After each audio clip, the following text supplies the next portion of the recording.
হিন্দু যুবক দীপু দাসকে খুনের প্রতিবাদে বাংলাদেশ উপদূতাবাস অভিযানে বিজেপি শুভেন্দু অধিকারীর নেতৃত্বে সেখানে অবস্থান বিক্ষোভ চলছে।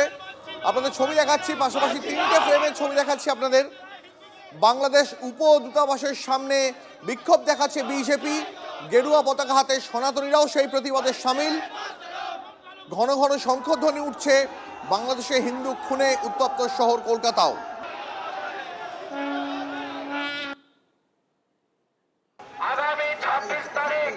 আগামী 26 তারিখে আমরা পুনরায় 10,000 মানুষ নিয়ে আমরা বাংলাদেশ ডেপুটি হাই কমিশন অভিযান করব। আমরা যতক্ষণ না দীপু দাসের হত্যাকারীদের গ্রেপ্তার শাস্তি হচ্ছে, আমরা ডেপুটি হাই কমিশনকে সুস্থভাবে এখানে অফিসে বসতে দেব না।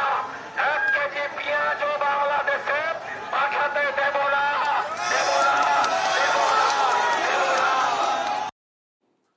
এই মুহূর্তে সরাসরি ছবি দেখাচ্ছি আপনাদের বাংলাদেশ উপদূতাবাস